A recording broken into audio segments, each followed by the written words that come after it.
All right, so I have YouTube working and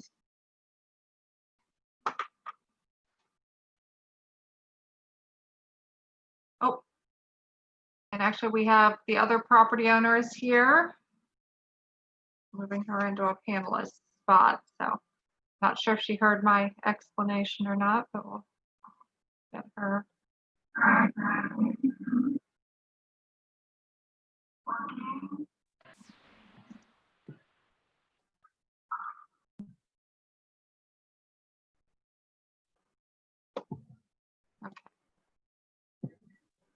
All right.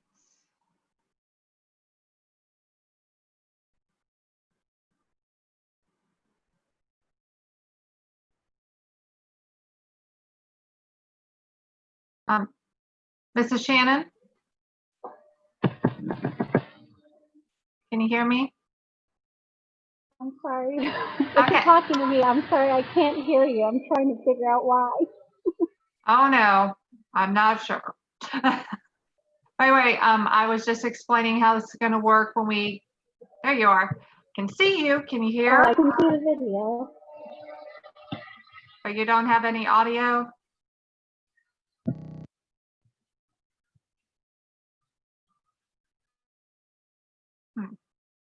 We are muted again now, so.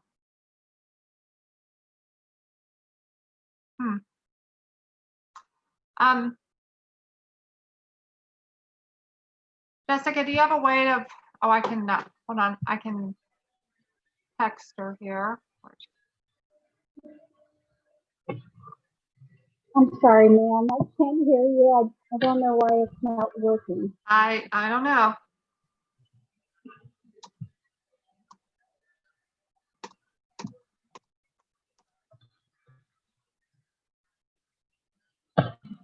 Okay, so possible that she can log in on her phone. So I just asked if she wanted to do that. So meanwhile, Okay. Heather, I'm I'll going try to. Okay. And Meredith, I do have 6:15. So whenever you're ready.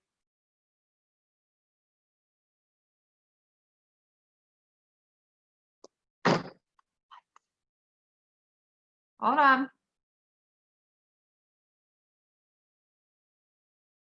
Is it not letting you unmute again? Okay, there we go. Now it is. Sorry about that. All right. I guess I'm going to go ahead and proceed. I don't know if there's still some. Are we still going to work out some glitches maybe with the one participant? Yeah, we'll see. She might be also on her phone now, so Hi. we'll work on that one. So Okay. Heather, can you hear us? I can. I'm so sorry. Okay. All right. We're good. Okay. I think we're ready. Fantastic. Thank you so much, Pam. All right, so I'm going to go ahead and call to order this meeting of the Board of Zoning Appeals and Property Review Commission, July 21st, 2020. It is now 6:18. So Pam, if you would please go ahead and call the roll. Yes. Mr. Costi.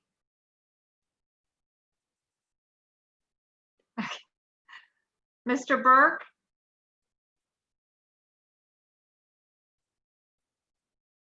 Mr. Ogrid.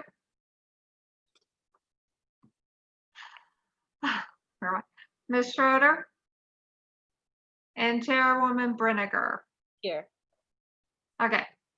Thank you. Are you all able to unmute yourselves?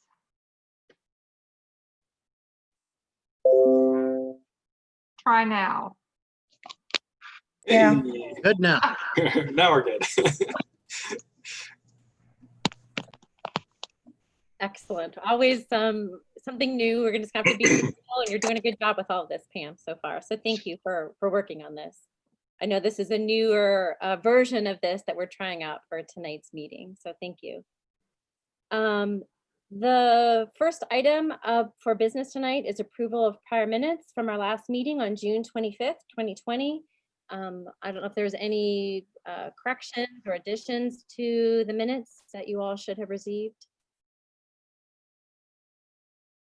Okay, I think I sent just a couple of There There was a minor- couple corrections. Yeah, I think when you sent those as well, Mhm. Philip. Okay. So if those have been sent, is there a motion to approve the minutes? This is I'll Glenn. motion. Move to accept the minutes. All right, all in favor? Aye. Okay, great, thank you. Okay. So tonight, our two pieces of business are related to zoning appeals. So this is our role of our Board of Zoning Appeals. We have kind of two functions, but tonight it's about zoning. And we'll be hearing two cases. And I'll kind of give it an overview so people know what to expect, that each case will kind of go in the same order. We're going to start with a staff summary. The property owner will then get a chance to give their input. And then we have the feature of public input, which we're gonna, I think, try out tonight, right, Pam, where people Yeah. have the ability to participate with audio only. So no video, but they can give us their audio input. And then the board will then take time to deliberate and make a decision, one case at a time. So that's kind of what we can expect for tonight. And without further ado, what I'll do is introduce the first case. It's variance or VA 20-04. The address is 3832 Weed Place. And this is a variance related to a corner lot, a fence on a corner lot. So I will go ahead and turn it over to Jessica, who will, I'm guessing, will give our staff summary of this case. Okay, so the request is to install a privacy fence in the side yard of the property located at 3832 Weed Place. Request from the variance of section 8.06B and 8.062A from the zoning ordinance. The property owner is Heather Shannon. The recorded easements are a 10-foot utility easement along the rear of the property. The applicant wishes to place a 6-foot wood privacy fence along the side and rear yards of the property per section 18.06B and 18.062A. Front yards, no fence or wall shall exceed 4 feet in height above the ground, be made of wire or chain link, be closer than 5 feet to the property line. And then it goes on to state that corner and double lot frontage lots, fences and walls on both streets shall meet the above front lot requirements, which was what I had just stated about front yards, which was that no fence shall exceed 4 height. It is not uncommon for municipalities to have this provision regarding this sort of rule for fences on corner lots. Some people have it specifically for safety reasons, for when you pull up to a stop sign. Other times it's aesthetic reasons. But I will leave it up to the BZA. The applicant did submit a letter with this, and I gave that to the BZA. So the BZA should decide whether or not to grant the variance. Okay. Thank you, Jessica. So what we will do now is we will turn it over to the property owner. I believe that's Ms. Shannon is here. So hopefully we will get, this is a chance where Pam will first swear you in, and then you can kind of present us whatever information you think would be helpful for us to know. Great, thank you. Yes, raise your right hand. Do you swear that the evidence you shall give the board is the truth, the whole truth, and nothing but the truth, so help you God? I do. So Okay. I'm going to pause. Can you please just state your name and your address for the record, and then you can go ahead and proceed. sure. Heather Shannon, 3832 Weed Place in Bellbrook. I don't want to be redundant, so I already submitted a bunch of reasons why I'm requesting the variance with the application, but I just wanted to add a couple things and then be here if you guys had any questions for me. The couple things that I wanted to add is actually first, since applying for the variance as part of my safety concern, our property in our backyard, actually my kids' like blow up pool was vandalized and destroyed. And so one of the concerns is that if we had a privacy fence, it would be more of a deterrent to any possible offenders. Then as far as the distance from the corner, it's set so far back, it wouldn't impede the traffic. It's approximately 85 feet from the corner. And then from the side of the street, it is about 24 feet. So we have it set so far back that it wouldn't impede any, obstruct any vision with cars or anything like that. So those are the only two things that I really wanted to add beyond what I had in my application, and then answer any questions you may have. Thank you. Sorry to hear about your pool. I'm a neighbor just up the street on Ivy Crest, so I've seen your pool on my walks. Yes. Yeah, we just got a new one. Okay. Oh, that's the new one, maybe. Okay. Yes. Okay. Okay. So yeah, so now's the time where the board can ask questions, and actually you've answered a big one that I had was, how, what was the proposed setback from the street? And it sounds like, just to be clear, that that's 24 feet from the side. And is that well beyond, because I'm like, well, I live nearby here, I'm gonna walk by. There's a big pine tree, right? On the Yeah. side. And there's also some utility pole and some greenage that's actually that might be more concerning than other things, but it would be well within on the other side of the tree then, I'm guessing? Yes, you're correct. It's on the other, just right on the inside of the tree is where we would have the fence. So it wouldn't be on the outside. It wouldn't encapsulate the tree. It would be on the inside. So the tree would be the outside of the fence. Okay. Okay, and that's in that corner back, kind of in the back there? Yes, that's correct. Okay. Yeah, I've walked by there too. I live on Portage Path, so. Nice. So it's 24 feet from the side, which is probably still Ivy Crest. What about, at what point will it attach to the house, I guess? Yeah, so and I'm sorry, I'm looking at the GIS, so I apologize. So on the GIS, there's the tree. And then to the left of that, there's the first corner, and then there's a back corner from the addition. It would attach to that first corner and go as far as to inside of that tree, and then up to near inside the utility pole. So to clarify, because I'm definitely not very technical with properties, but where the house kind of juts out or makes Yes. that corner, right, where there's kind of that addition. Okay. Yep, you got it. And that's in the back, right? Yep, that's in the back near where that big pine tree is. Okay. And then on the other side, on the Weed Place side, is the fence gonna come out in the front from the back of the house, or? It would come back, it would be in the back of the house. So it's almost following along that same line. On the GIS, I'm sorry, I'm not the greatest at explaining this, but on the GIS, so it would start here on that first corner on the weed side.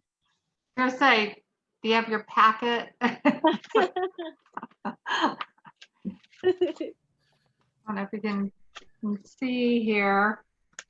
So From the back edge of the house. So the back, yeah. So it's gonna come off here by the back, this main strip of the house. Gonna come off the back edges on each side and go around. Does that make sense? This is Ivy Crest and this is weed. This is the front of the house and the backyard. Can y'all see that at all? I don't even know if that helps. I can see Okay. it, yeah. I can see it. Okay. Yeah. So does the board have any other questions for Ms. Shannon?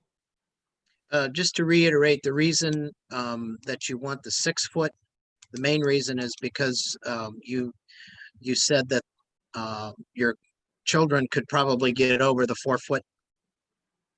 Yeah, so I have an 8, a 7, and almost 4-year-old, and the boy is actually more concerning than my older daughters, but he climbs things. And so he tries and climbs our neighbor's fence, which is actually, it's a 4-footer, but it's not a privacy fence. And he can easily get over that. So one of my big concerns was the safety for the kids, keeping them, you know, it sounds horrible when I say it this way, but corralled, so that they're not running out into the street or climbing over the fence. Okay, thank you. No, thank you.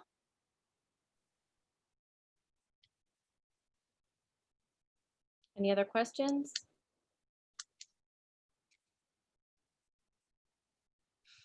Okay.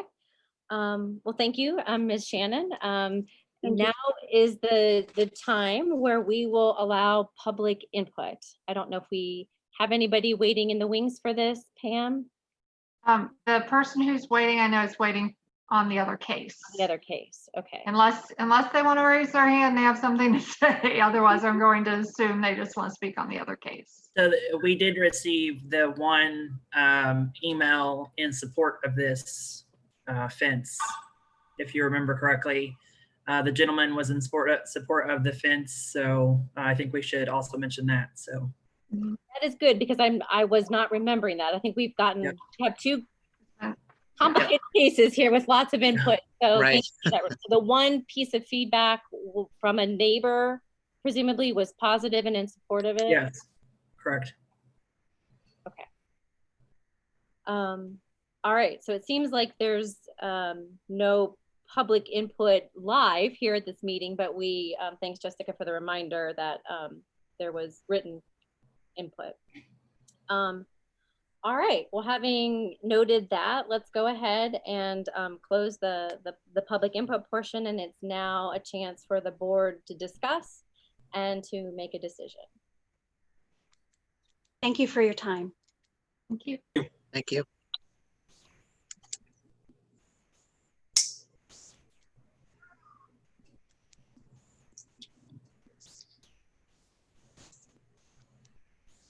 So I guess for me, the thing that I like seeing is that it doesn't go all the way out to the road. It's not at the very edge of the property. I think that helps a lot in my eyes.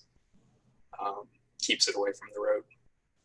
Yeah, my concern was that it would impede the sight lines at the corner, and it's back far enough to the back of the house and inside the, off the road 24 feet, so it really doesn't impede any visibility as you're driving there. Yeah, and with no sidewalks in the neighborhood, it's even extra space for many walkers or anything. I would agree. That was my main question, right? If it was going to be on the outside of the tree, I was going to have more of an issue with it, partly for safety of driving, but partly I think some of this is about aesthetics, right? But I think if we can, I'm more likely to be okay with it if it is pushed back in, because then I think it doesn't go up too far into the front of the yard, because then I think it helps it makes it feel more like a backyard area, even though it's a corner, so it's sort of a front and a side at the same time. I think that was reassuring. And even from a site perspective, I think some of the, like I mentioned earlier, some of the greenery, I don't know who's responsible, if that's in the easement or what, but was probably more problematic than a fence would be. Honestly, if you look at the code, so the requirement is for it to meet the front yard setback. And I think that's a little strict in some cases. So maybe we should look at reviewing the code and perhaps creating a different setback that is more feasible for situations like this, where they can have a privacy fence, but still have it set back X amount of feet and have it still be aesthetically pleasing and allow them to still have it. Because it's a bit of a burden upon property owners that do have double lot frontages. So yeah. Well, I think there's a way. I mean, I think as a board, we're always trying to sort of make all parties happy, the better, or come up with a solution that works for everybody, right? You know, and so if we can have a code that's maybe a little forgiving, that allows the 6 foot but has a further setback or something like Yeah, that. the current code as it's written though is so strict that Yeah. it's a little tough to kind of call Right. it. So And I think, you know, I think at least maybe Philip and Sharon, remember there was another variance related to a pool, which made it complicated because I think that has to be at least 5 foot. 5 but, foot, right? and they were wanting, I think, a 6, instead of a 4, they wanted a 6 for a corner lot, but it was pretty far back as well, behind trees and things like that. So it might make sense to look at revising that code. I would agree. yeah, definitely. Well, aesthetically on this lot, coming off the rear of the house rather than the front edge of the house will make it much more pleasing as you're going by. Agreed. Other questions or concerns, any that we haven't addressed that would help the board to decide? Okay. And so I'm hearing some consensus. I don't know if there's a motion to approve the variance with the guidelines that Ms. Shannon has provided.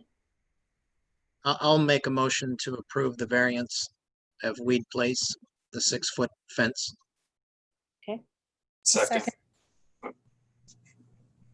I'll get Ms. Schroeder. I'll give this one to you. You win. A motion was made by Mr. Argrad to approve variance request 20-04 for a corner lot fence at 3832 Weed Place. And this was seconded by Ms. Schroeder. Mr. Argrad, Yes. Ms. Schroeder, Yes. Mr. Costi, Yes. Mr. Burke, Yes. Ms. Brinegar. Yes. Thank you. All right. So the motion to approve the variance has passed. Okay. So and obviously the city representatives will be in touch with the owner, I guess, as we go from here. Okay, so that wraps up the first variance case we have. What I'd like to do now is introduce the second case. This is VA 20-05 for a property at 1754 North Bellevue Drive. And this is related to an accessory structure variance. And as before, we'll start with the staff summary from Jessica. The property owner will then have a chance to speak, public input, and then we'll make our decision. So I'll turn it to you, Jessica, to give us the summary. Okay. The request is to install a garage in the rear of the property located at 1754 North Bellevue Drive. The request is for a variance from section 18.5A of the zoning ordinance. The applicant is James and Rita Claypool. The property is located on North Bellevue Drive at the intersection of North Bellevue and Barrel Drive in the city of Bellbrook. The recorded easements include a 35-foot utility easement along the center of the property, including a 10-foot utility easement directly above it that runs into the adjacent subdivision, with a 5-foot utility easement along the rear of the property. The accessory structure request information includes the applicant wishes to place a 30-foot by 46-foot, 1,380 square foot garage in his rear yard located at 10 feet from his side yard and 10 foot from his rear yard in the southeastern side of the property. The structure will be approximately 85% the size of their 1,618 square foot house, according to the Greene County Auditor's website. Per section 1805A, detached accessory buildings, including garages constructed on one family single lots, shall not exceed in aggregate 600 square feet. We have received overwhelmingly responses that are in opposition of this garage. We received 12 responses in opposition and 4 that were in agreement that were provided by the applicant himself. The Board of Zoning Appeals should decide whether or not to grant this variance from section 18.05A. With that being said, rules are there for a reason. However, there is a history of this rule not being followed, as the applicant did provide. There were examples of this. But at what point do we not grant a variance for oversized accessory structures? The neighbors have expressed fears of decreased property values, and based on the location of the garage, a second driveway would also be needed and create another access onto North Bellevue, which is already a busy street.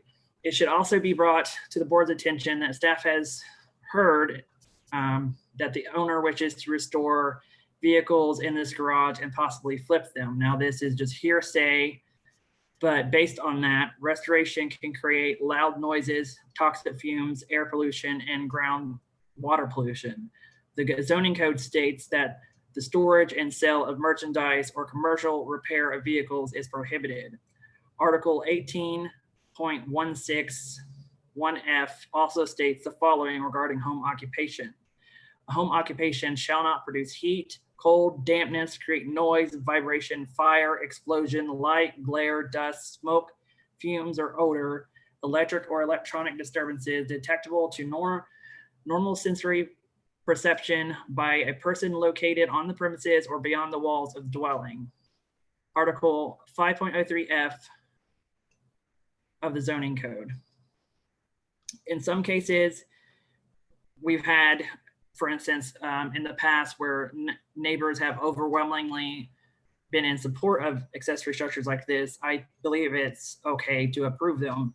However, in circumstances like this, where the proposed garage could possibly impact property values and also could create safety hazards, staff recommends that the BZA consider recommending a smaller structure that is positioned more in line with their current driveway, but outside of the easement area.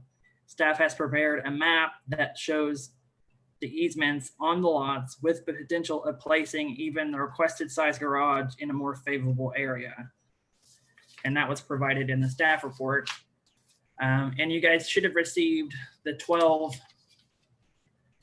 responses from the neighbors that we received over the course of a couple of weeks. And I also sent what Mr. Claypool had sent as well.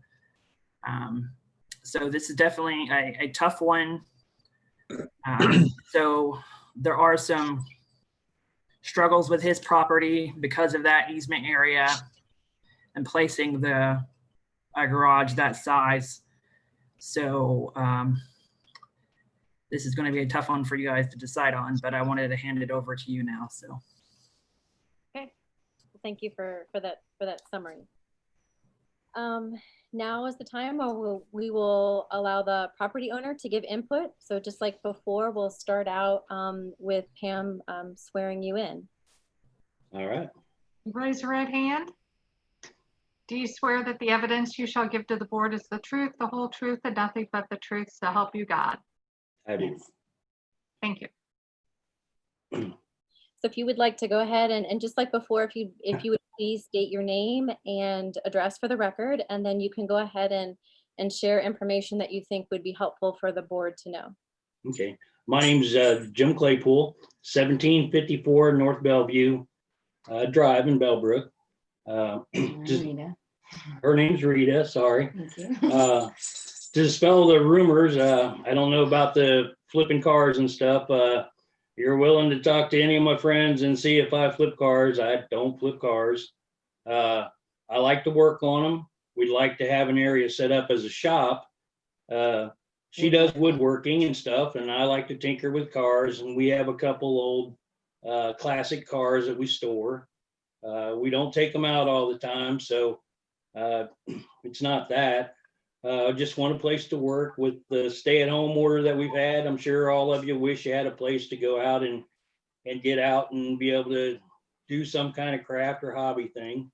So I don't know how it devalues the properties, because right next door there's a garage that's similar size in the same area. So I'm not sure how that would decrease the value. As far as the driveway, you know, we'd be pleased not to have a driveway because we're not going to be taking things in and out. It's going to be more like just a place to work on things. So the cars that we drive daily are going to be in the garage attached to the house. One of the things that keeps from going on the other side, obviously Jessica told you about the easement. There's 2 easements over there that are approximately 50 foot wide from the house. So I've been told that you couldn't attach to the driveway because of the easement. You couldn't put anything solid over the easement.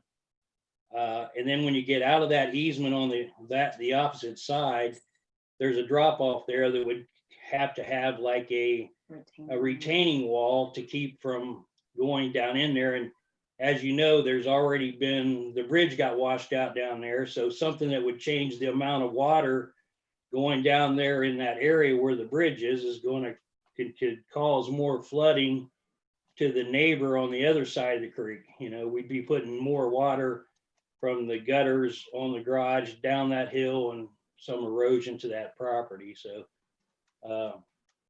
I don't know what else to tell you, because it would be my understanding, the driveway kind of threw me, because if we were going to do a 600 square foot garage, we wouldn't even be having this variance at all. Because right now, the 600 square foot, I would be allowed to place it in the same place that the one we're proposing. Right? Is that correct? Yeah, so you would be allowed to place it,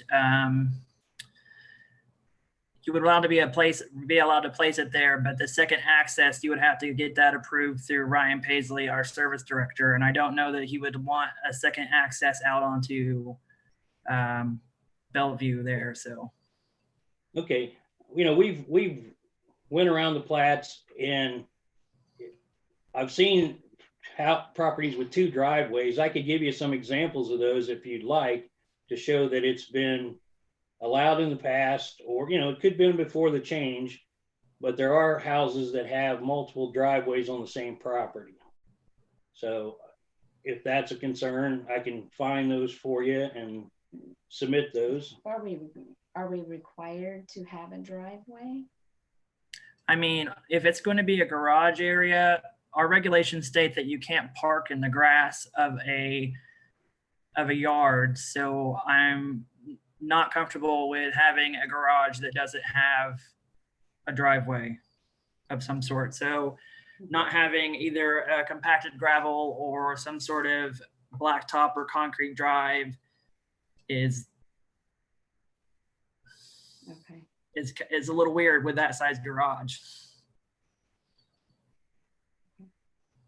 Okay, yeah, because we've seen a couple that were close to that size with no driveway. But we weren't in the plat, so we weren't planning on parking any vehicles outside, because we've got the other garage to use. Well, the plat is relatively old. I'm not sure if it's from what year it was constructed. It might have been in the 60s, but the zoning code, I believe, was adopted in 72 or 74. So some of those might be grandfathered in. So without going through and creating an inventory of all these garages, it's hard to say whether or not they were approved with a variance or they were already in existence. So yeah, our only other option was to attach it to the house and make it part of the house.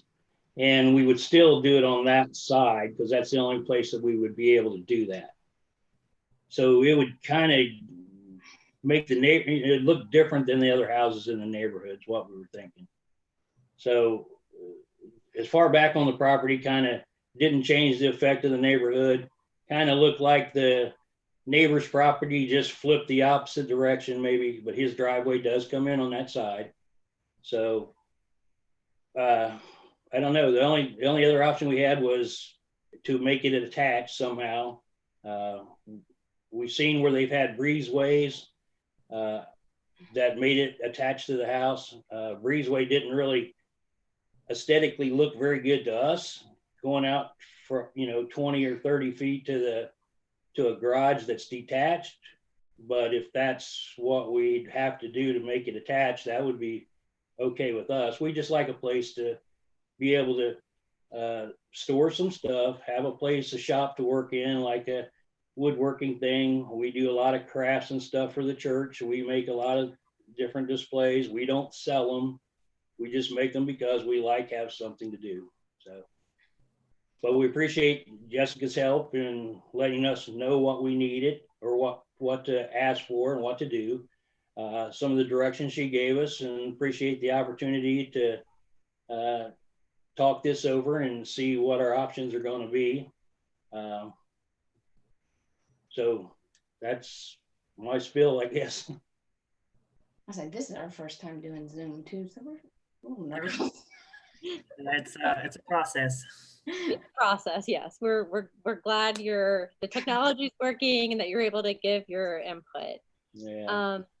Sounds like you've given your summary. Maybe now is a chance while we have you here to see if any board members have questions for you that haven't already been answered. Okay. What's the height of the garage? How's it going to look as far as to the house roof line? It's going to be the same as the house roof line, and the design on the garage also has the same roof shape. I think it's called a gable end or something. It's angled, so it'll basically look like the house.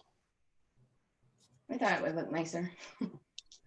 And how close is the driveway that you're looking at on that side of the house? How close is that driveway to the neighbor's driveway? How close would it be? 15, 20 feet, maybe.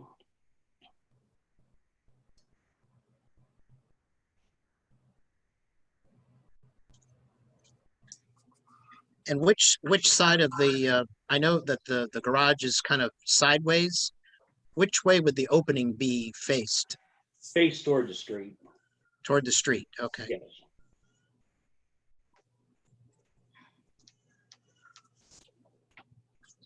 You might have answered my question. You described the roof as being similar to your house. Yes. Outside, like the siding and stuff, what's the outside of it going to look like? Yeah, the construction materials. It's going to be vinyl sided. There's a Florida room on the back of the house that's vinyl sided. So it's going to be the same color as, we're going to have the same color on the Florida room as on the garage. Thanks. I think my question would be, how did you come to the size that you chose? It's the size of the house, the size of the garage that we had at the other house where we had all the stuff. Right now, we got 2 storage units down there by the dollar store that are 10 by 10 by 30. Both of those have stuff in them that we brought from the other property. We recently sold, was it last month? Yeah. That was, yeah.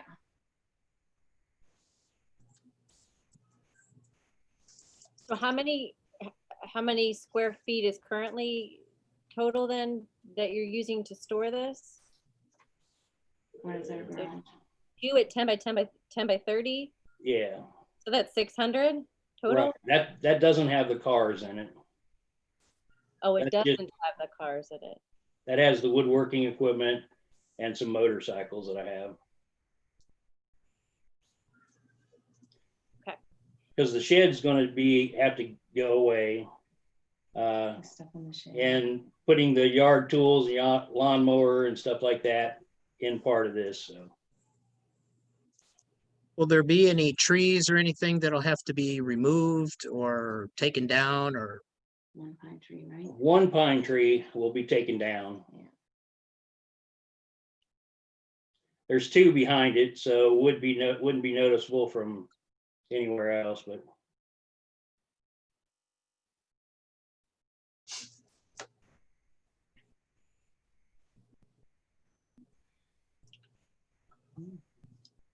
How many openings will there be on the garage? You said it's on the front. Will there be multiple or is it just one or? I've been going back and forth. The plan that I have has a 9-foot wide door and a 16-foot wide door, but I've been considering just to make one door on the end of it.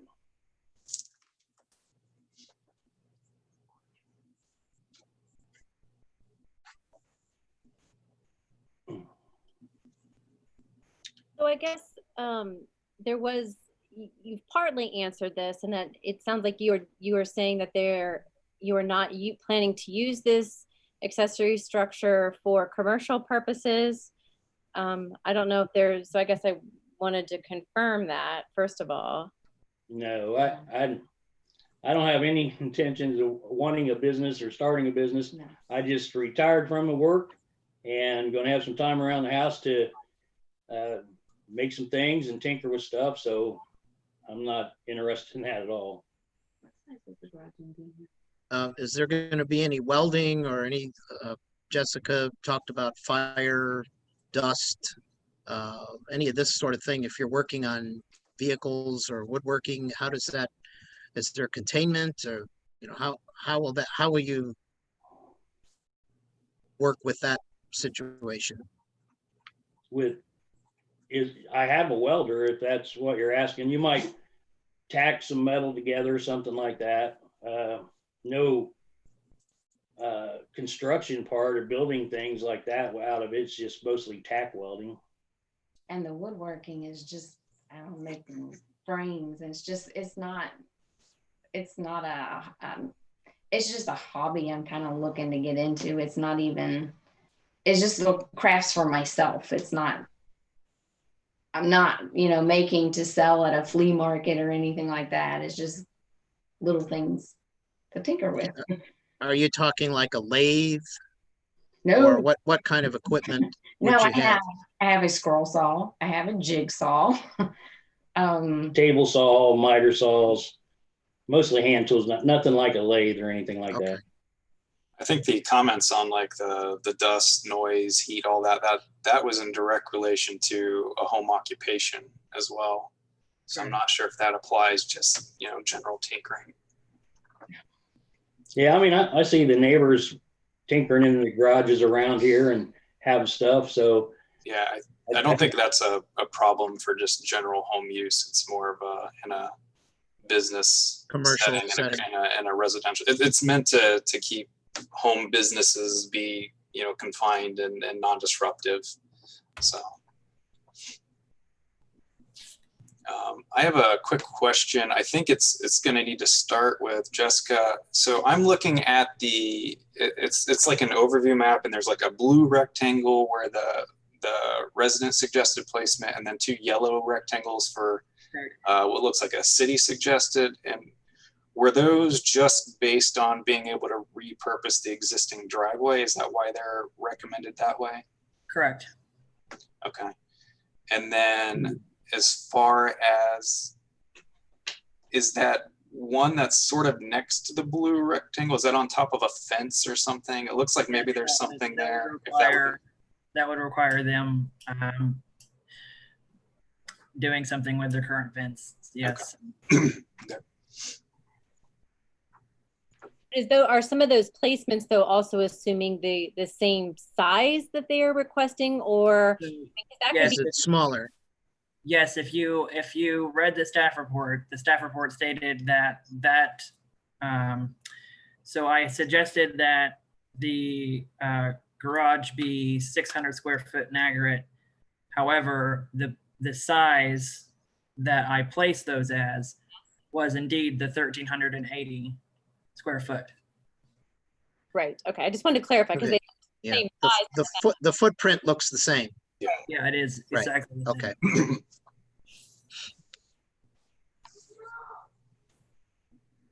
Yeah, we haven't seen those, but if we hadn't changed the size, I mean, the reason I wanted the depth of it, the 30 foot, the neighbors is 24 by 48. It's long ways. I've got a car trailer that I don't use very often. I keep it in the garage at the other place. So I don't want a lot of stuff sitting outside where people drive by and see things sitting beside the garage or hidden around. We can go around the flat and see where somebody doesn't have enough storage places that they have things outside around the property that would be more, hurt the looks of the neighborhood than having stuff stored, put away in a place that's secure. Well, I think that's, I mean, it's a concern, right? And I think some of the neighbors already had that concern, right? That they've seen a number of vehicles and equipment that are in the grass that are kind of setting outside on your property. And I don't know if that's more reason to say, hey, if you have a place to put it, it won't be there, or is that a concern that there's already a habit of that? Because that is something that some of the opposition was concerned about. Yeah, it's a place, there's no place to put it. You know, we were hoping that this would be our way forward to have some place where we can put this stuff, so. So are the vehicles that are already in the grass now, there'll be room in the proposed accessory shed in addition to everything else you've mentioned? Yes, Because there were a number, I mean, I drove by. Yeah, there were a number of vehicles, and I think somebody mentioned a Bobcat or a piece of equipment. yes. Would that all be placed in the new storage garage then? Yes. There's stuff in the house garage now that moved from the other house that's eliminated one parking spot in there. So the cars are sitting outside, one of them.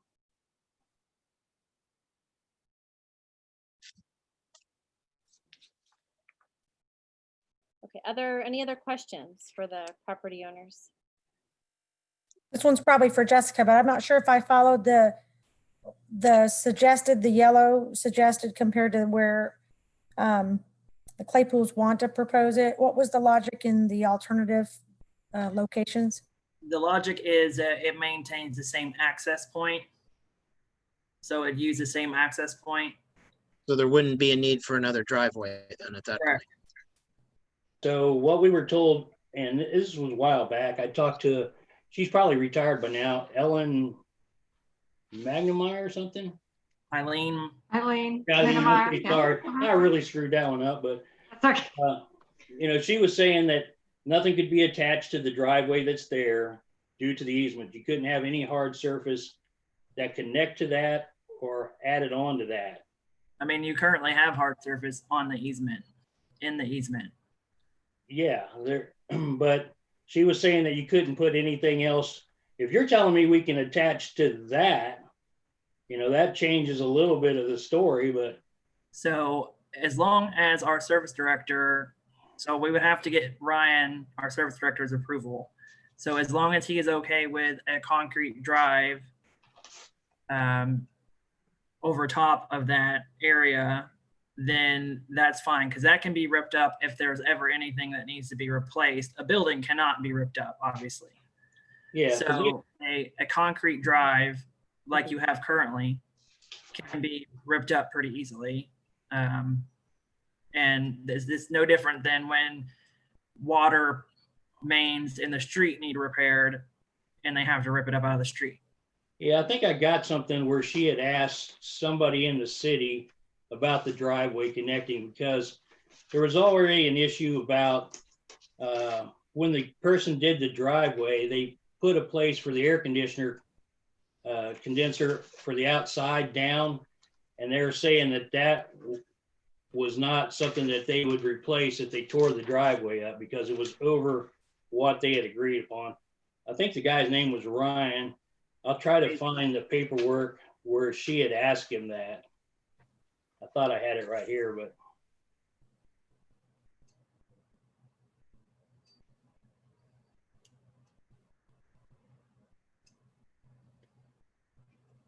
Yeah, I can't find it right now, but I've got something where she had asked somebody in the city that. Well, I will speak with Ryan, but generally what happens with this is, should it need replaced, the general idea is that it's anything, like anytime there's something in utility easement, what basically happens is if that item needs to be ripped up legally, the utility company or the city or whomever legally is allowed to have access to it. That's generally how that works. But if they come in and rip it up, there was something about that was what they would fix it. They would fix what they tore up if they had to do something within the easement. Yeah. Now, if we attach to it and they have to come in and tear out something that's over top of that easement, They might not. Yeah. So that was something that we would have to discuss with Ryan because he's the service director. So he would be the one that's primarily associated with that. Okay, yeah, like I say, there was something in there where she had asked that question and she came back and told me that you couldn't add on to that, but things might have changed since then. She broke it down pretty good about the variance, and there's a floodplain over there on the left side of the property. The floodplain on the left side of the property is on the far side of the property. Next, on the side of the driveway, right? No, it doesn't even. If you pull up Greene County GIS, it doesn't cross the property. But I would have to pull up an actual floodplain map. Give me just a second. I can do that. Oh, that's all right. That's all right. Just, It's not the flood. But down by the creek. the Greene County GIS map is pretty accurate with that because it is FEMA's data, and it just clips the northern part of your property. okay. I don't think it's a floodplain. It's a slope because it slopes. Well, she had wrote in her response to me that there was a floodplain there, so I was just taking her word for that. So Yeah, if you go to Greene County GIS, they have I'm pretty sure you've been on there because you had provided examples.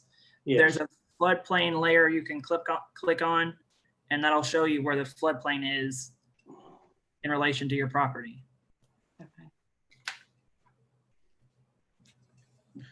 Just from a logistics standpoint, having the garage at one of the other locations there seems like it would be easier to get to one garage and then get to the other one on the same side of the house. Yeah. I mean, that way it kind of keeps things all to one side of that house. And it's just from looking at it, just looks. We were just concerned about being over the easement and having to, if there was a chance it would get tore up. That's our biggest concern. It sounds like maybe there could be something to review before we, make a final decision then. I don't know. Or that Yeah, it- I mean, if the city, if we can attach to that driveway and go to the other side, and the city or the utilities be responsible for the driveway, then yeah, that's an option. think We didn't want to put another driveway on that side of the house if we couldn't attach to the other one, because that Burl Drive, it comes out right there. And if you had it, I'm not sure what you're going to do with the bridge, but how far out some of that stuff's going to come where they're fixing that thing. Didn't want a driveway that was going to be in the curve or straight across from that other road to make it look like at night somebody runs a stop sign, they're right up your driveway, or it'd be just concerned about that. So Is there any negotiation on your part about the size of the structure? say what? Is there room for negotiation on the size? Oh, yes, there's room for size. I mean, like I said, I wanted the depth more than the length, probably because you could put stuff in there. I like the trailer, put it away instead of sitting in front of the garage or sitting in the side yard or something like that. Wanted to be able to put that away.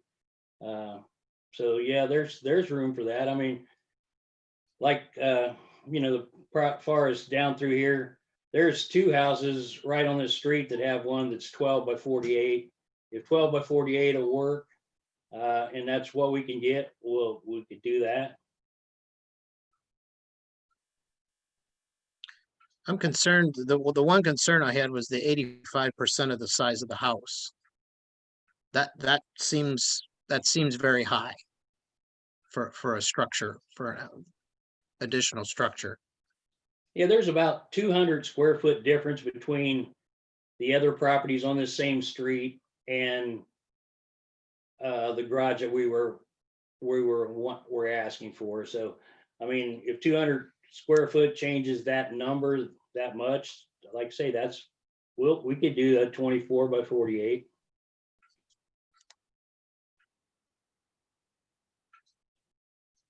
Again, those other garages, we're not sure if they've had a variance or when they were built.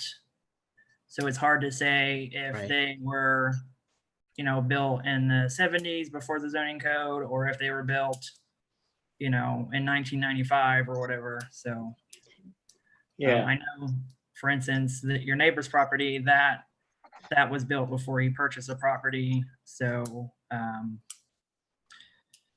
like it's hard for us to base a decision when the zoning code says that it's 600 square feet and accurate. That's what we're going off of. So we set a precedent, especially when we have overwhelming majority of neighbors that are, you know, in opposition of this and actually don't want the garage. It sets a precedent moving forward for approving these. So I think that's something that the BZA needs to really consider. So. and I don't know if they're, it sounds like they're more concerned about the location than the size. It was both. It was a mix. Yeah, there were comments about the size and the location. Okay. Yeah, and I think some of the concern was the speculation about the use as well. Right. Potential commercial use. And it will not be for commercial use. Well, I wonder if it makes sense, I mean, unless there's more questions or things that the property owners haven't had a chance to say, to go ahead and it sounds like we have some people that are wanting to give public input. So maybe this is the chance. Any other questions before I move to that portion? Okay. So Pam, hopefully you can help us out with the technology piece here. This is the new part we're trying out tonight with our Zoom platform, is to allow public input. And it sounds like there are maybe is at least one person interested to do this, and we will be able to hear their audio only.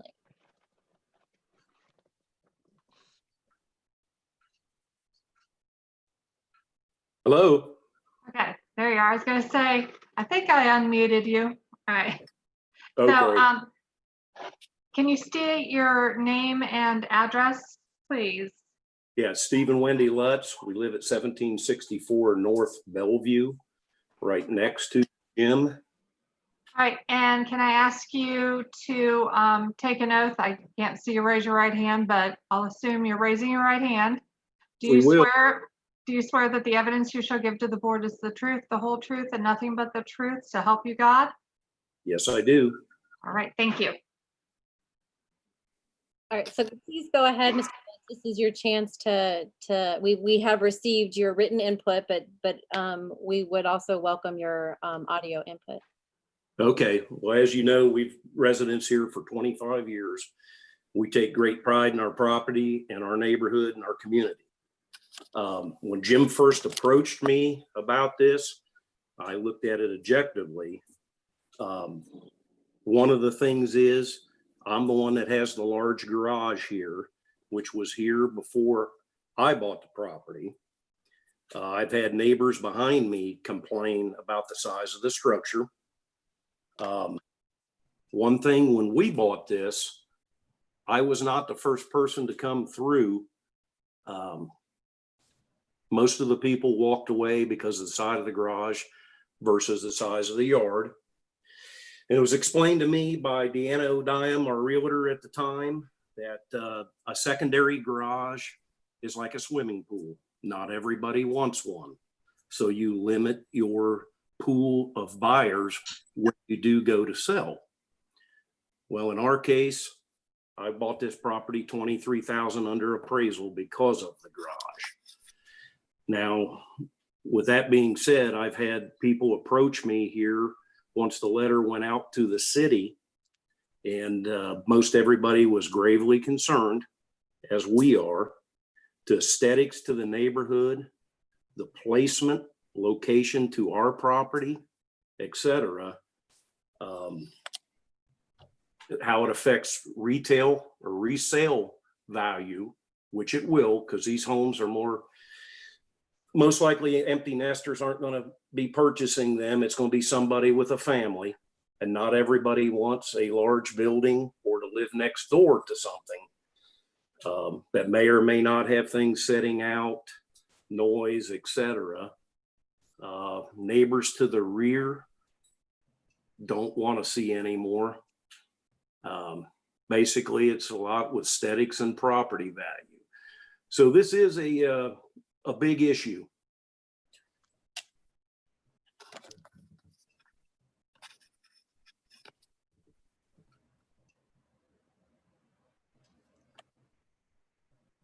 So any further comments you would like to make, Mr. Lutz? Well, I think, you know, we don't want to deprive somebody of having something, but it has to be an asset to the property or fit in with the neighborhood. And something near his existing drive, maybe facing the street, similar to how ours is, might fit in better. As far as looks to the neighborhood. I mean, nobody wants to give up 3/4 of their backyard for parking surfaces and or buildings. I appreciated you giving the history of your house too, because I did have that question, because I know you were pretty vocal in opposing this, but have a large structure yourself. So I think that was helpful to have the history there. Well, thank you. Yeah, it could affect us too when we eventually do sell, because like I said, not everybody wants one. Right. So, you know, if I was putting something in, I would want everybody in the neighborhood to be for it rather than against it. And aesthetics is everything. And you know how property values are today and how the buyers are today. Nobody wants an eyesore. And when he first told me the size of that versus the square footage of the house, it's like putting 2 buildings on one property. Now, I do know that there's at least 4 in our neighborhood that's been placed more than 25 years ago, because they've been here longer than we have. And the decisions that were made at that time were not a good decision where these things are located at. There's one about 3 doors up on the right from us. There's one down here on Woodacre. And I believe it's White's or Weller down there. Why people place something like that, I don't know. But it sure is not aesthetically good for their property. Any questions? I'd like to invite the board to physically walk this if they'd like to meet on site, and then they can see what we're talking about. If they need to, they're more than welcome.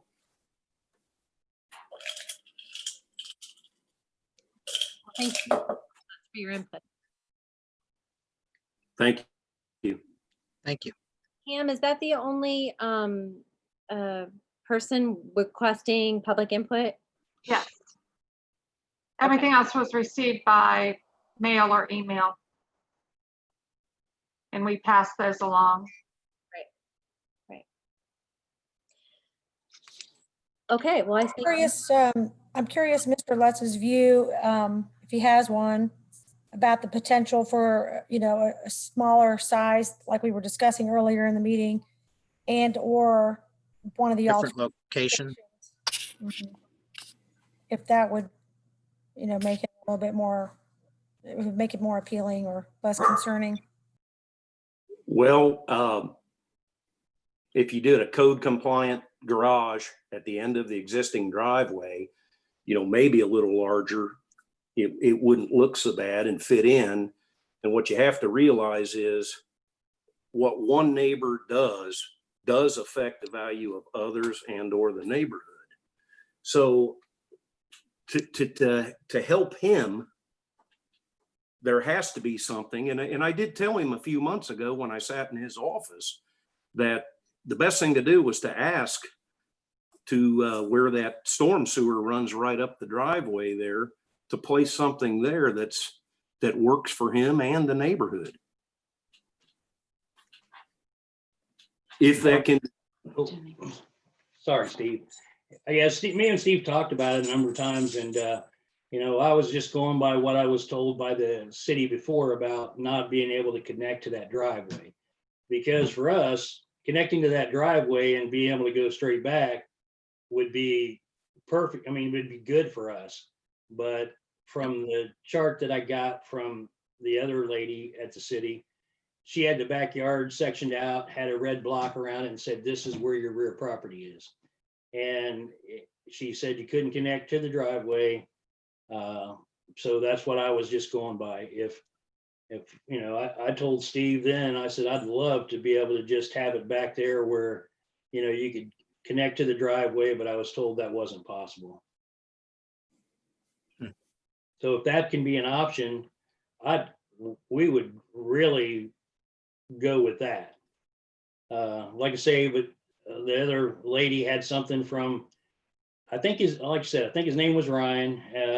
There was some concern about, there was an extra, I don't know, so many square foot of concrete in from the original thing where they put the air conditioner pad, that wouldn't be replaced if they had to tear the driveway up. So I'm just going by emails that I've had over the years getting to this point. So yeah, I mean, if that could be done, that would be great.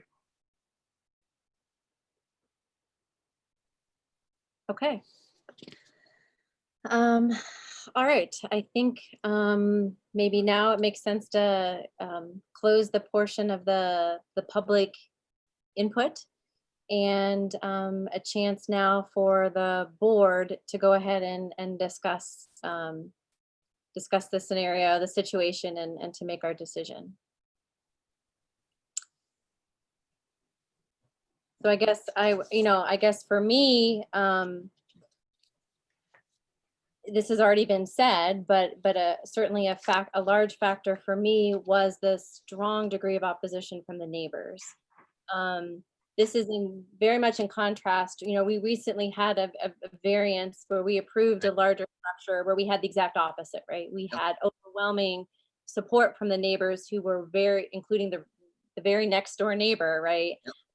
Was in agreement. And for me, that makes a big difference, right? If we're going to allow for a variance, to allow for something that's, not up to the code, right? Which we have the ability to grant. I think public input really matters. And so I think I'm going to take that seriously. But I also think our job often is to figure out how we can negotiate an agreement where multiple people can feel satisfied, right? Both the property owner and the neighbors.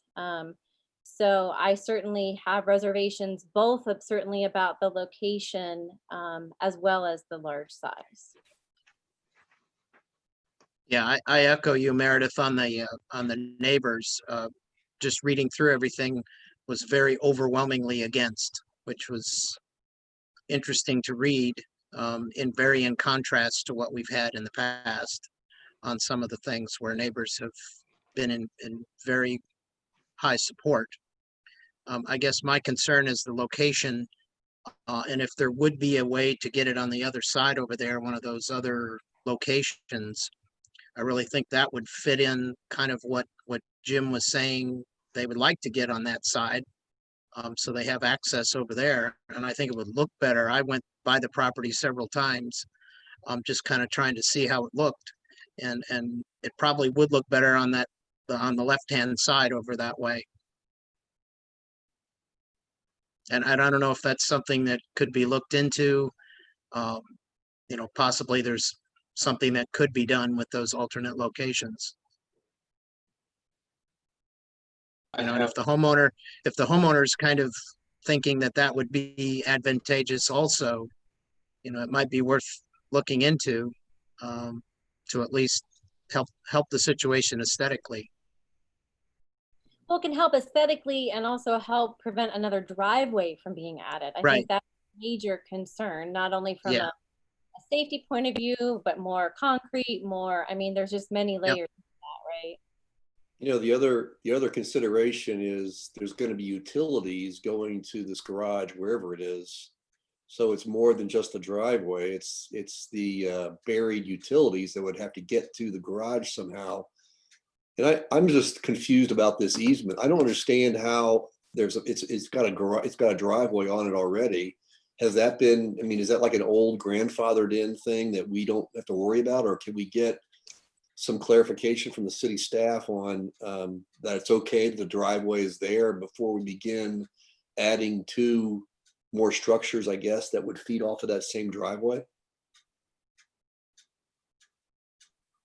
So the easement there, I'm not certain when that easement was added or if that has been there since the subdivision existed. I'm not certain of the history of it.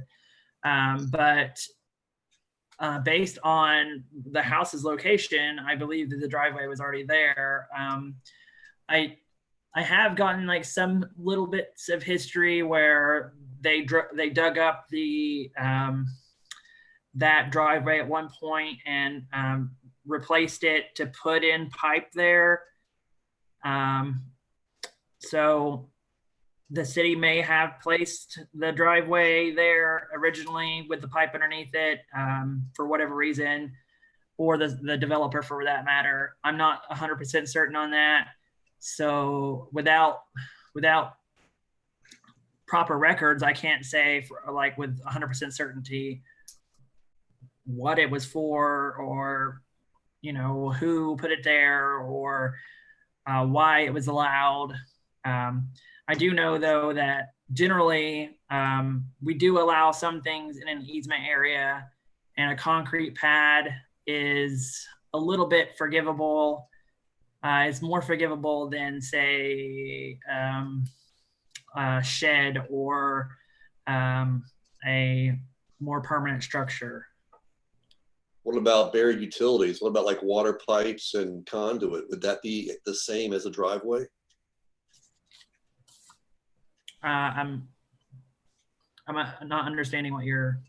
So I'm saying if you're gonna approve a driveway to be on the easement, which is able to be torn up if you need to get to that easement, in this one proposed location where the yellow box is above the 10-foot easement, you'd have to pull utilities to that location, I think, through the easement, unless you came from the street. So you wouldn't be able to, that is a good point. So it would be harder to actually access those utilities. So if there is buried conduit there, I don't know how accessing that conduit, how you would access it with concrete there. Yeah. So. Yeah, when my wife's grandfather used to live, he owned this house. We bought it from them. When they bought it, it sounds like there was an easement thing that went on, and they lived here a couple of weeks. And when they tore out the existing driveway, they came in and tore the yard up and put all these utilities and pipe and everything through there, and then replaced the driveway. So it was probably 18 years ago or something.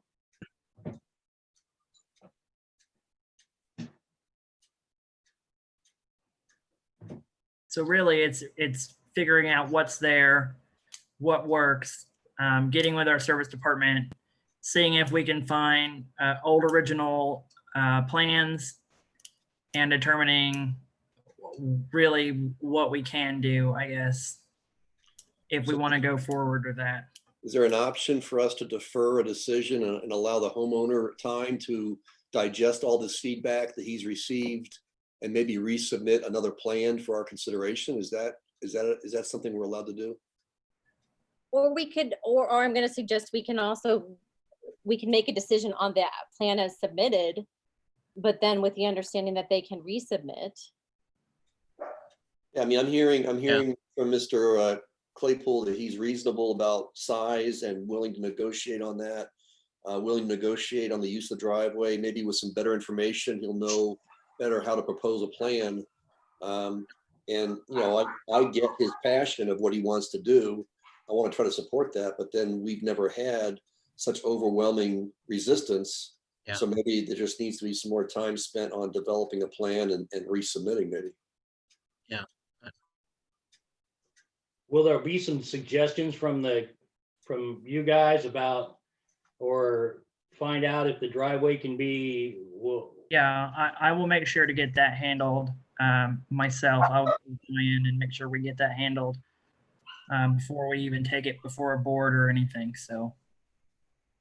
Yeah, because I mean, for us, the reason that we looked at the other side was because we had been told that the driveway couldn't be extended. Even if it just came over to the side a little bit where you could go straight ahead and go into the driveway would be the ideal thing. But like I said, we thought that wasn't an option. Yeah, and it may be that, you know, it could end up being that that's true, that that's the case, that there might not be another option. And if that's the case, then, you know, we might be back to square one. So. Yeah, is what Glenn said an option, though? We can defer and get more information. And then if the information comes back that says, oh, you can't do that, like Jim said that he had old information, could they still come back with this a variance? Yeah, so I'm not sure as to the specific rule, but normally in at least a planning situation, that would be called tabling it. So you would request a table and come back next month to re-review.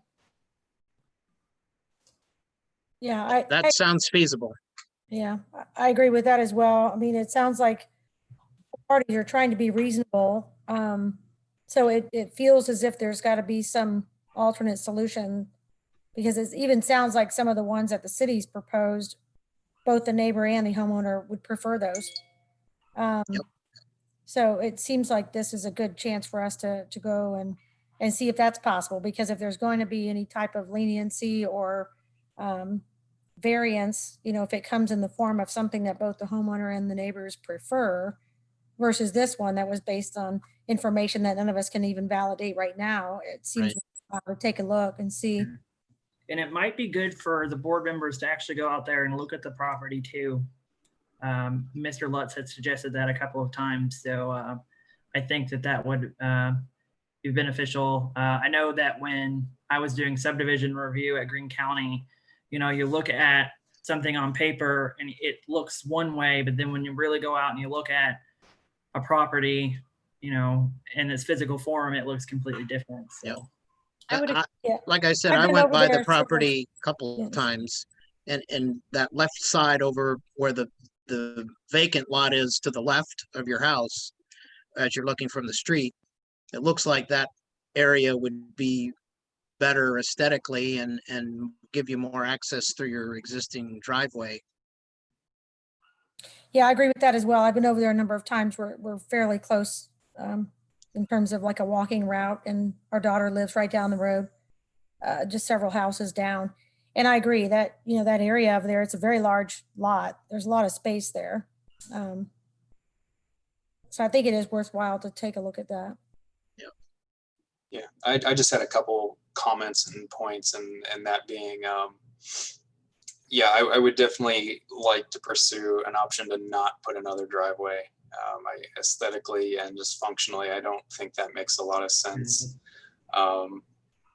Another thing for me is the fact, and I know this has been clarified, that like size could be negotiable, but this would be the largest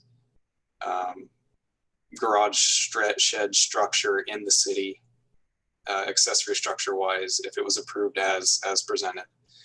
Now, one of the things that is going for it is a larger lot, so it doesn't look as compact, as overwhelming, but something to consider on the size is the current proposed size.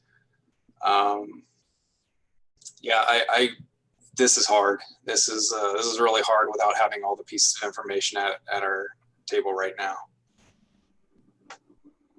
I would underscore what you said, Aaron. I have my thinking right now is that if we can get by with one driveway, that's what I would recommend. I mean, the public input and my view as well is that I don't want a second driveway, but the size as well, right? That was also the aesthetics of it, the size, and we would be setting a precedent to approve the largest, we think, right, to date in the city. Yeah, at least as the ones that were identified in the packet. The other thing that was like, I don't know how much weight to put in it is a lot of the dissenting opinion. You know, there were multiple reasons, but a couple of them were kind of shot down tonight, with the, running a business in the shed or in the garage. What were some of the other, pretty much just the I think one aesthetics. was a consideration that someone could live there because of how large the square footage is. Oh, yeah, I think at Or this having point, things outside the storage area. yeah, I think it's almost more of a, at this point, it's almost we're left with the aesthetics or might be what the biggest complaint is. And it would be interesting if some of those that wrote in would have been able to come back in and maybe provide an updated opinion after getting to hear some of this discussion. I invited them all to the meeting, but unfortunately, I don't think any of them came. But I will send them a follow-up email and see if they like provided with a updated maybe map or idea and see what their thoughts are. So.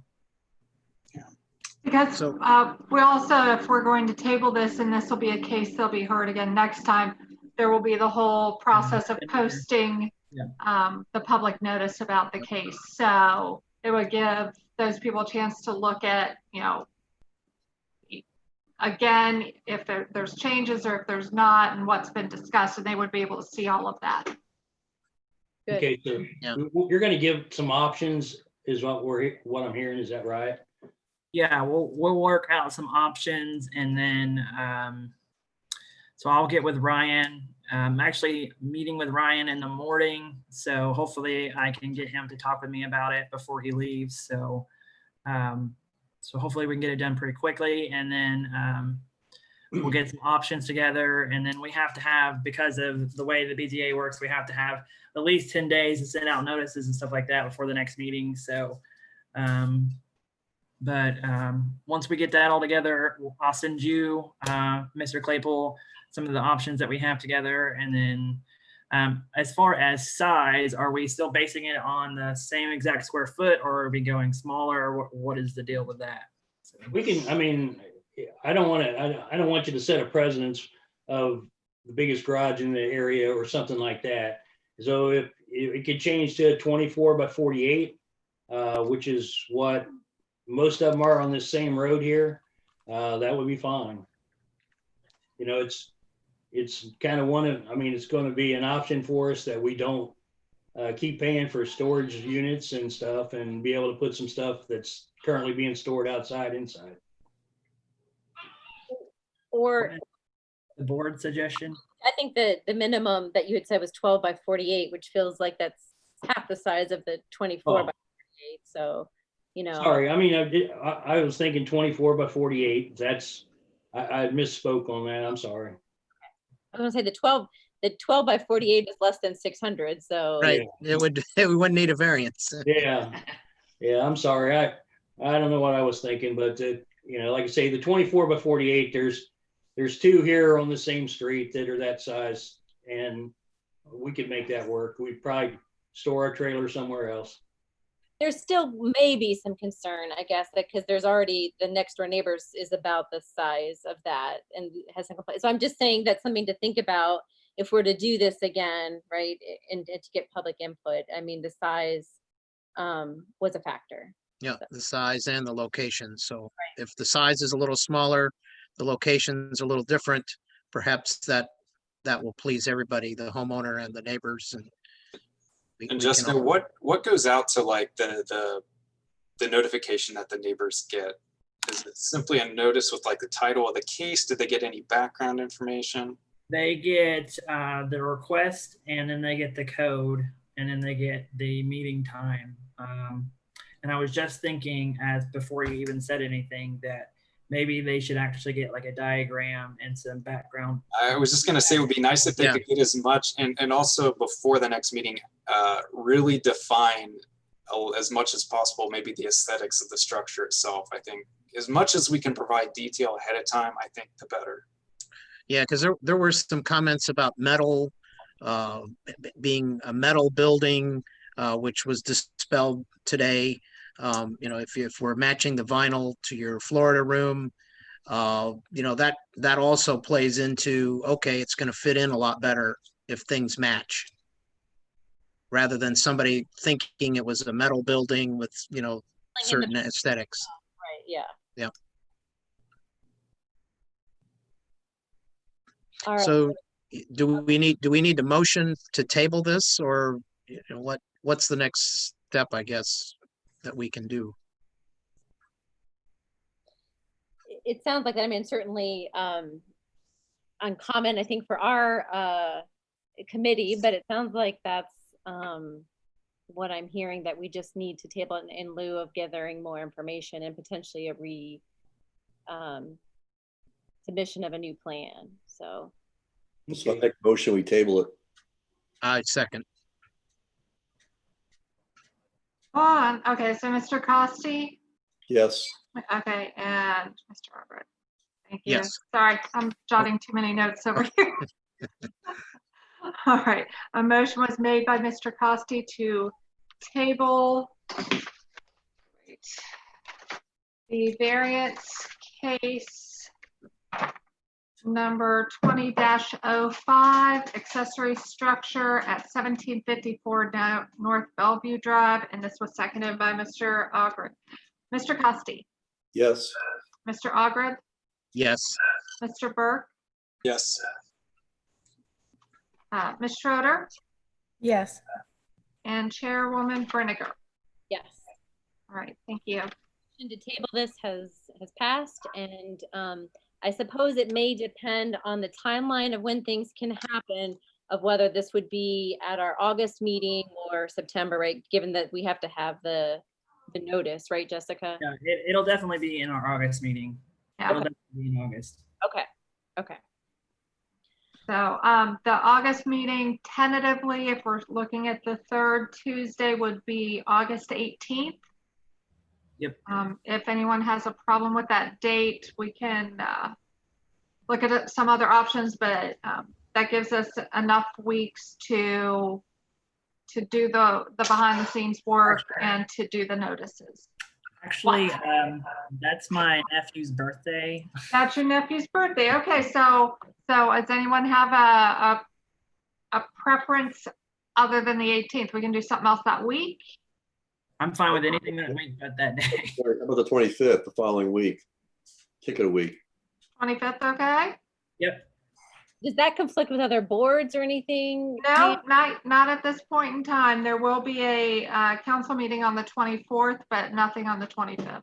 So. Well, the 25th would give time to have this play out correctly, make sure that everybody's notified, things get looked at.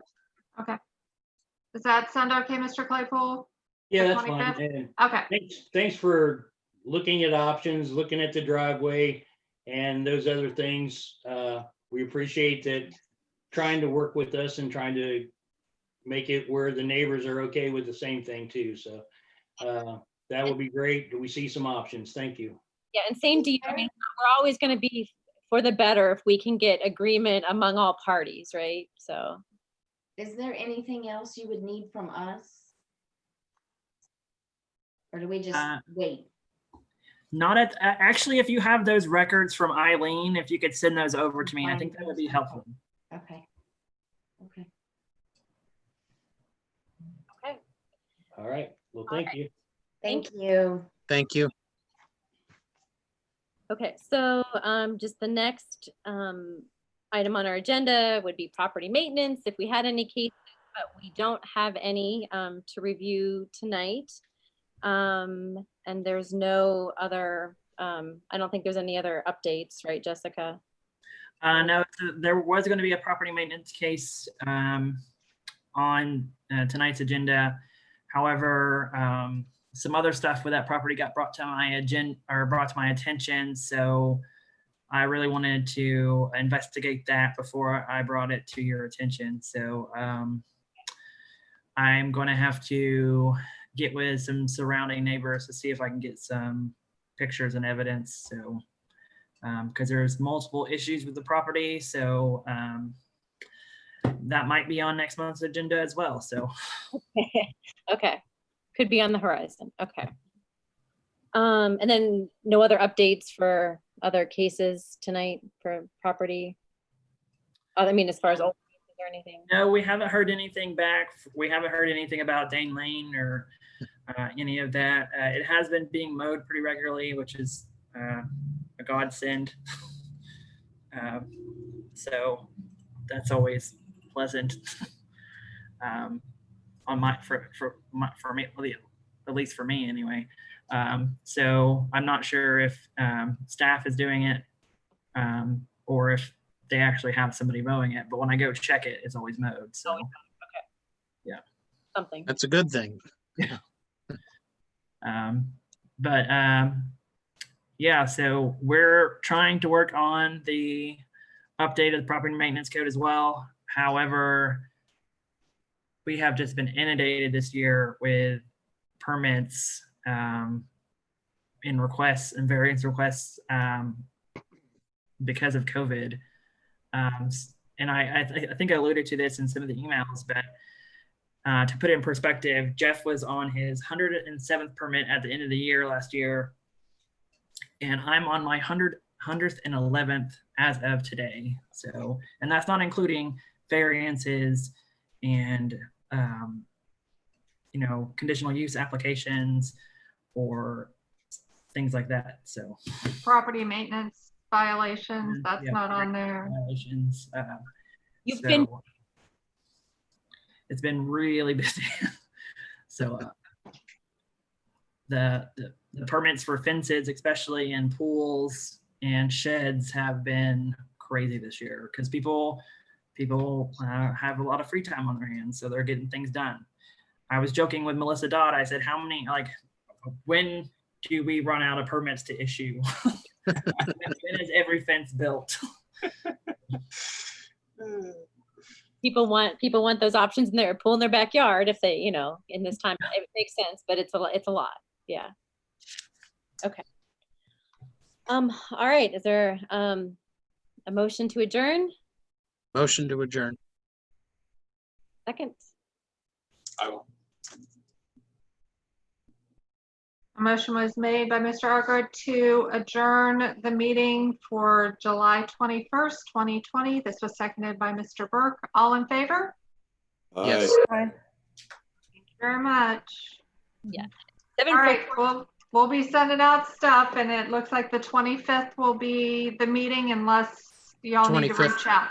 The 25th of August, yes. I'll make sure to include driveway cutouts too, to the proposed garages. That way it's a little bit more visual as well. So That would be helpful. And also let us know if we can do any kind of on-site before then, the meeting. yes, Steve Lutz has definitely said that you guys are more than welcome to come out there on his property and look over there.